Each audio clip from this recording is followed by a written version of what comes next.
ગુજરાતના ઉત્તમ શિક્ષકોની ટીમ આપને દ્વાર. તો અત્યારે જ ડાઉનલોડ કરો યુથ એજ્યુકેશન એપ્લિકેશન. વિદ્યાર્થી મિત્રો, કેમ છો? આશા રાખું છું મજામાં હશો. યુથ એજ્યુકેશનમાં આપનું હાર્દિક સ્વાગત છે. ધોરણ 11 વિષય વાણિજ્ય વ્યવસ્થા અને સંચાલન, ચેપ્ટર નંબર 7 જાહેર ક્ષેત્ર, ખાનગી ક્ષેત્ર અને વૈશ્વિક સાહસો. શરૂઆત કરીએ આજે આ ચેપ્ટરનો અંતિમ ટોપિક જાહેર ઉપયોગિતા. ખૂબ મહત્ત્વનો ટોપિક છે, ખૂબ મજાનો ટોપિક છે અને જો વિડીયોને અંત સુધી ધ્યાનથી જોશો તો આ ટોપિક તમને પરીક્ષાની દૃષ્ટિએ પણ લખવામાં બહુ સરળ રહેશે, સમજવામાં સરળ રહેશે. તો શરૂઆત કરીએ. જાહેર ઉપયોગિતા. શહેરો અને ગામડાના વિકાસને કારણે ઘણી બધી નાગરિક સુવિધાની જરૂર સતત વધતી જાય છે.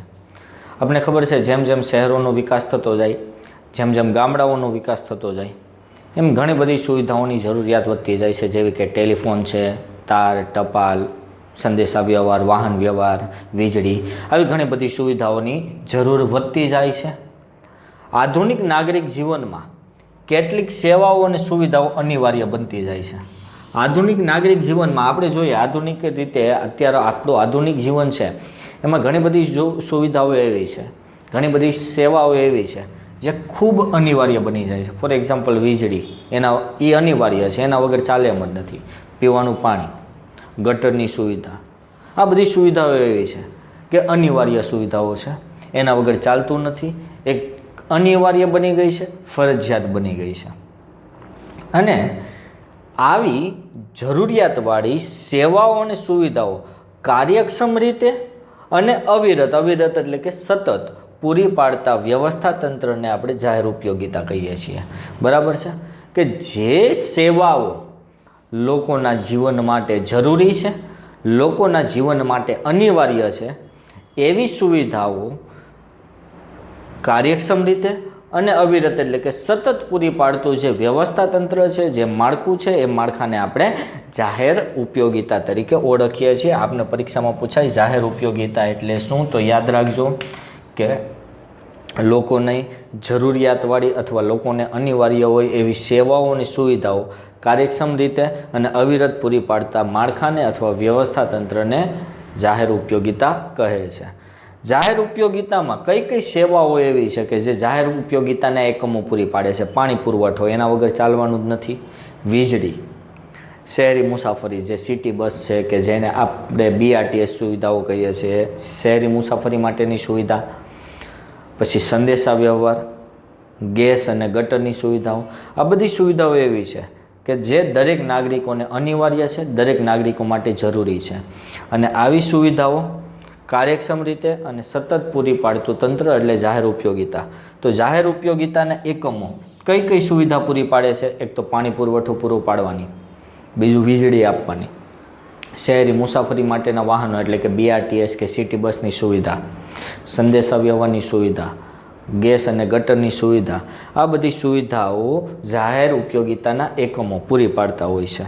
બરાબર છે. આ બધી આપણે પ્રાથમિક સુવિધાઓ કહીએ છીએ. જીવન જીવવા માટે આ બધી સુવિધાઓ પ્રાથમિક રીતે જરૂરી છે.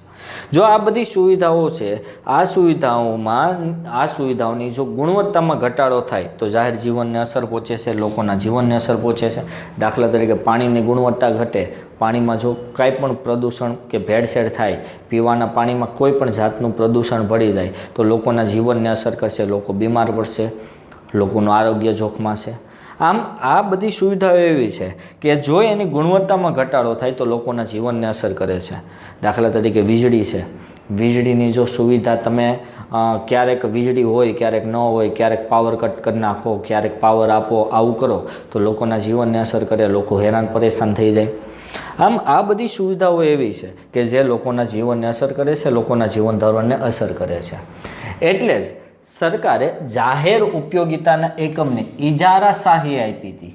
બરાબર, જાહેર ઉપયોગિતાના એકમોને શું આપવામાં આવી હતી? ઇજારાશાહી. મતલબ આ બધી સુવિધાઓ પહેલાં સરકાર પૂરી પાડતી હતી. આ બધી સુવિધાઓ પૂરી પાડવા ઉપર પહેલાં સરકારનો ઇજારો હતો. પાણી પુરવઠો તો કે સરકાર પૂરો પાડશે, વીજળી સરકાર, શહેરી મુસાફરીના વાહનો સરકારી જ, સંદેશા વ્યવહાર સરકાર પૂરો પાડે, ગેસ અને ગટરની સુવિધા સરકાર, એટલે કે સરકારે આ બધા ઉપર ઇજારો મૂક્યો હતો અને સરકારનું આ બધી બાબતો ઉપર નિયંત્રણ હતું, આ બધી સુવિધાઓ ઉપર નિયંત્રણ હતું.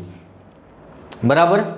જેથી સરકારે આ બધી સુવિધાઓ ઉપર પોતાનો ઇજારો શા માટે રાખ્યો હતો, પોતાનું નિયંત્રણ શા માટે રાખ્યું હતું, એનું કારણ હતું કે સરકાર જો આની ઉપર ઇજારો રાખે તો આ જાહેર ઉપયોગિતાની આ બધી સેવાઓ દરેક નાગરિકને કાર્યક્ષમતાથી અને ઓછા ખર્ચે મળે, ખૂબ નજીકના સ્થળે મળે અને ભેદભાવ વગર મળે. આમ સરકાર દ્વારા આ સુવિધા દરેક નાગરિકને કાર્યક્ષમતાથી, ઓછા ખર્ચે, ખૂબ નજીકના સ્થળે અને ભેદભાવ વગર પૂરી પાડવામાં આવતી હતી.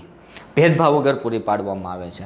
નજીકના સ્થળે આપણે પાણીની સુવિધા મળે, વીજળીની સુવિધા મળે, ગટરની સુવિધા મળે, એ પણ કોઈ પણ જાતના ભેદભાવ વગર મળે છે, ઓછા ખર્ચે મળે છે, કારણ કે આ સુવિધાઓ ઉપર સરકારનો શું હતો, ઇજારો હતો.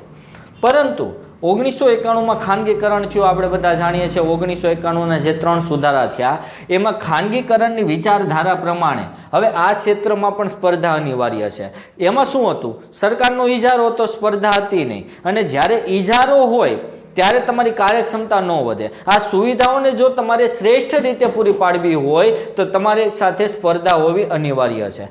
દાખલા તરીકે BSNL છે, સંદેશા વ્યવહારની સુવિધા પૂરી પાડતી, પરંતુ જ્યાં સુધી BSNL એકલી ઇજારો હતો, તમે જુઓ તો એક સમય એવો હતો કે સંદેશા વ્યવહારમાં BSNLનો ઇજારો, તમારે ફોનનું ટેલિફોનનું ડબલું લેવું હોય તો BSNL, બરાબર, મોબાઈલનું સિમ કાર્ડ લેવું હોય તો BSNL સિવાય બીજી કોઈ કંપની જ નહોતી, કારણ કે સરકારે ઇજારો મૂકી દીધો હતો. સરકારે નિયંત્રણ મૂક્યું હતું કે સંદેશા વ્યવહારની સુવિધા તો કોણ પૂરી પાડશે, તો કે BSNL જ, એની સિવાય બીજું કોઈ નહીં. એટલે બીજી કોઈ કંપની હતી જ નહીં, એટલે BSNL એટલે હરીફાઈ નહોતી. પરિણામે શું થતું, BSNLની સેવાની ગુણવત્તા બહુ ખરાબ હતી. તમે નેટવર્કના ટાવરમાં ઊભા રહીને ફોન કરો તોય તે નોટ રીચેબલ આવે, ઘણીવાર નેટવર્ક આવે, ઘણીવાર ન આવે. ટેલિફોનના ડબલા હોય તો હાલતા લાઈન ડેડ થઈ ગયો હોય, હાલતા તમે ફોન કરો ન લાગે એવું થતું. સુવિધા બહુ ખરાબ હતી. પરિણામે સરકારે વિચાર્યું કે જો આમાં હરીફાઈનું સર્જન કરવામાં આવે તો BSNL ટકી રહેવા માટે પોતાની સુવિધાની ગુણવત્તા સુધારવી પડશે, પોતાના ટેલિફોનની, પોતાના નેટવર્કની ગુણવત્તા સુધારવી પડશે. આમ ખાનગીકરણના સિદ્ધાંત પ્રમાણે હવે આ બધા ક્ષેત્રોમાં પણ હવે સુવિધા માટે સ્પર્ધા સ્વીકારી છે. સરકારે વિચાર્યું છે કે ભાઈ આમાં પણ સ્પર્ધા થવી જોઈએ. એટલે અત્યાર સુધી આ સુવિધા માત્ર સરકાર પૂરી પાડતી હતી. હવે સરકારે શું કર્યું, કાયદામાં સુધારો કરીને આ ક્ષેત્રમાં ખાનગી ક્ષેત્રને, એટલે આ સુવિધા પૂરી પાડવા માટે ખાનગી ક્ષેત્રને પણ મંજૂરી આપી દીધી. એટલે કે હવે આ બધી સુવિધા અત્યાર સુધી જે સરકારનો ઇજારો હતો ને, હવે ઇજારો સરકારે દૂર કરી દીધો. સરકારે શું કર્યું, કાયદા દ્વારા જે કંઈ પ્રતિબંધો મૂક્યા હતા કે આ સુવિધા માત્ર સરકાર પૂરી પાડશે, એ પ્રતિબંધ હટાવી દીધા. હવે આ સુવિધા સરકારે પૂરી પાડશે, હારે હારે ખાનગી કંપનીઓ પૂરી પાડશે. બરાબર છે. પરિણામે શું થયું એ તમને બધાને ખબર છે. પહેલાં શું હતું, ટેલિફોનની સુવિધા, તો કે ભારત સરકારે એક BSNL કંપનીને કીધું હતું કે તમે ઓલ ઓવર ઇન્ડિયામાં ટેલિફોનની સુવિધા પૂરી પાડશો, બીજા કોઈ નહીં. પરિણામે ટેલિફોનની સુવિધા BSNLની ગુણવત્તા કેવી હતી તમને બધાને ખબર જ છે, બહુ નબળી, બહુ ખરાબ, બહુ ડાઉન. પણ હવે સરકારે શું કર્યું, ખાનગી ક્ષેત્રને પ્રવેશ આપ્યો. પરિણામે વોડાફોન કંપની આવી, આઈડિયા કંપની આવી, એરટેલ કંપની આવી, જીઓ કંપની આવી.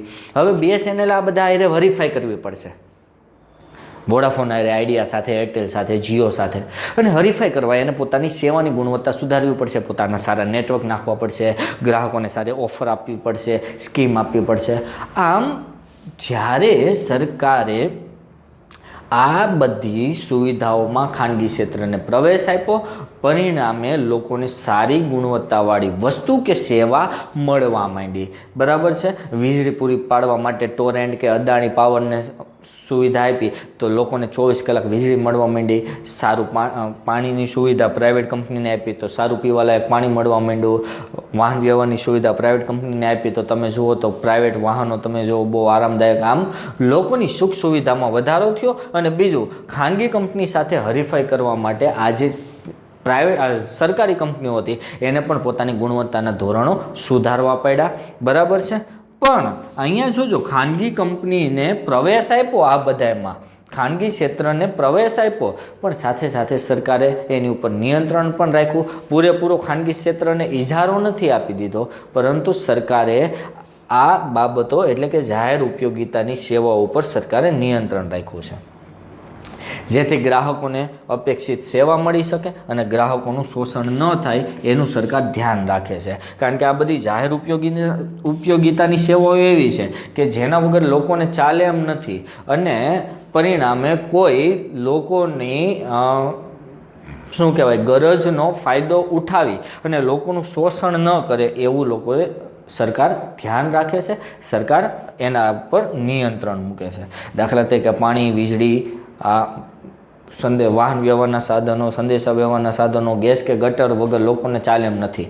જો ખાનગી ક્ષેત્ર પોતાને ઇજારા દ્વારા લોકોનું શોષણ કરતા હોય તો એ શોષણ કરતું અટકાવવા માટે સરકારે ખાનગી ક્ષેત્ર ઉપર થોડા ઘણા નિયંત્રણો પણ રાખ્યા છે.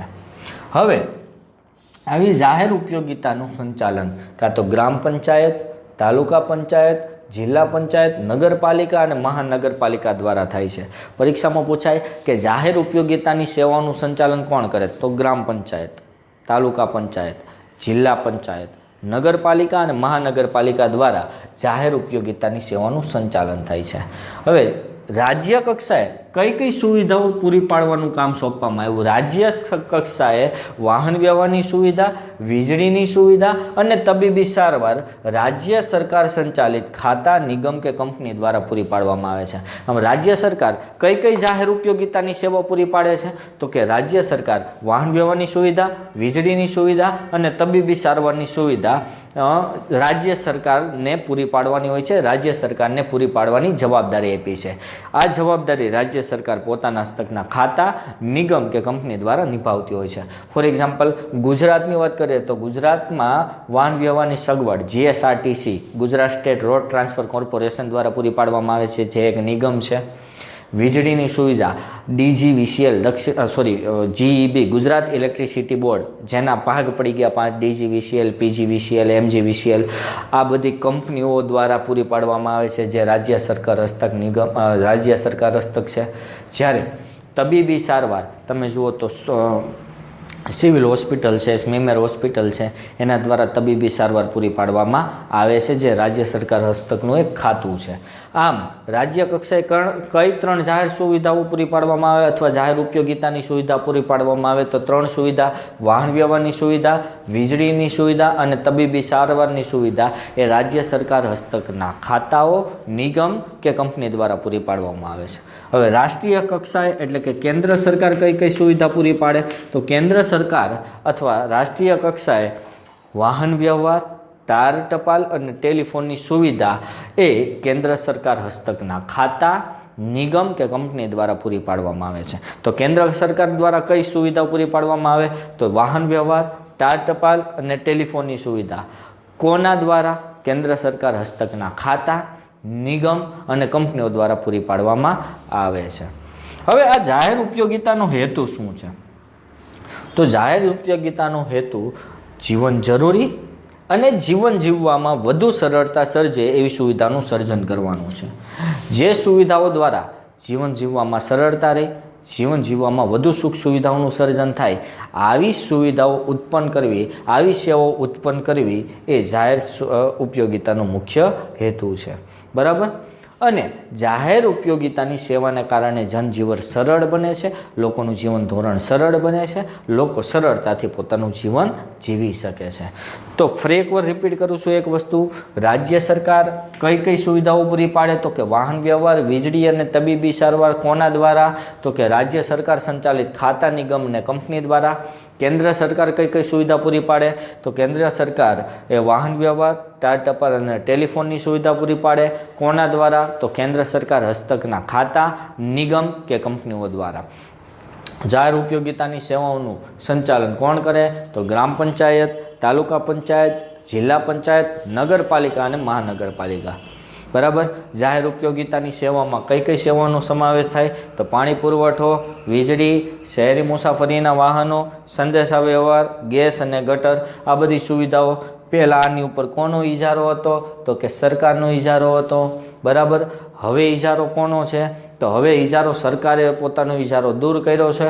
હવે એમાં સ્પર્ધા માટે ખાનગી ક્ષેત્રને પણ પ્રવેશ આપ્યો. એટલે કે હવે સરકારી ક્ષેત્ર સાથે ખાનગી ક્ષેત્ર હરીફાઈ કરશે એટલે વસ્તુ કે સેવાની ગુણવત્તા સુધરશે. બીજું, અહીંયા હરીફાઈ તો છે જ, પણ સાથે સાથે સરકારનું નિયંત્રણ છે. શા માટે નિયંત્રણ છે? કારણ કે સરકાર એવું ઈચ્છે છે કે ખાનગી ક્ષેત્ર દ્વારા ગ્રાહકોનું શોષણ ન થાય એનું ધ્યાન રાખવા માટે સરકાર આ જાહેર ઉપયોગિતાની સેવાઓ ઉપર નિયંત્રણ પણ રાખતી હોય છે. તો ટૂંકમાં આપણે આ પ્રશ્નને રિવાઇઝ કરી લીધો. આશા રાખું છું વિડીયો ગમ્યો હશે. બીજું, જો ગમ્યો હોય તો લાઇક અને શેર કરવાનું ભૂલશો નહીં. સાથે સાથે યુથ એજ્યુકેશનની એપ્લિકેશન ડાઉનલોડ કરવાનું ભૂલશો નહીં. સાથે સાથે વિદ્યાર્થી મિત્રો, આજે એક નાનકડો 1-2 મિનિટનો સમય તમારો હું લઈશ. યુથ એજ્યુકેશન પરિવાર દ્વારા લગભગ ઘણા બધા વિદ્યાર્થીઓ એને આપણે મફતમાં આપણે આ સુવિધા તો એજ્યુકેશનની પૂરી પાડીએ જ છીએ. ઘણા બધા વિદ્યાર્થીઓના અમને ફોન મેસેજ આવતા હોય છે કે સાહેબ તમારા લીધે આટલા ટકા આવ્યા, તમારા લીધે હું પાસ થઈ ગયો. બહુ આનંદ થાય છે. પણ હજી પણ એક થોડું ખૂંચે છે, અને એ ખૂંચે છે એ બાબત કે હજુ પણ જોઈએ એટલા વિદ્યાર્થીઓ સુધી આ એપ્લિકેશન પહોંચી નથી, આ ચેનલ પહોંચી નથી. તો આ ચેનલને વધુને વધુ લોકો સુધી ફેલાવવાનું, આ એપ્લિકેશન વધુને વધુ લોકો પાસે ડાઉનલોડ કરાવવાની જવાબદારી વિદ્યાર્થી મિત્રો તમારી છે. કારણ કે અમે તમને જો બધા જ એજ્યુકેશન રિલેટેડ વિડીયો મટીરિયલ ફ્રીમાં પૂરું પાડતા હોય તો એક અપેક્ષા તમારી પાસે રાખી શકીએ, અને એ અપેક્ષા છે કે તમે વધુને વધુ એપ્લિકેશન ડાઉનલોડ કરાવો, આ ચેનલને વધુને વધુ શેર કરો, લોકો પાસે સબસ્ક્રાઈબ કરાવો, જેથી એ લોકો પણ મફત શિક્ષણનો લાભ લઈ શકે, મફત શિક્ષણ લઈ શકે. તો આશા રાખું છું તમે બધા ચેનલને શેર તો કરશો જ, સબસ્ક્રાઈબ પણ કરાવશો અને યુથ એજ્યુકેશનની એપ્લિકેશન પણ ડાઉનલોડ કરાવશો. આભાર. જય હિન્દ.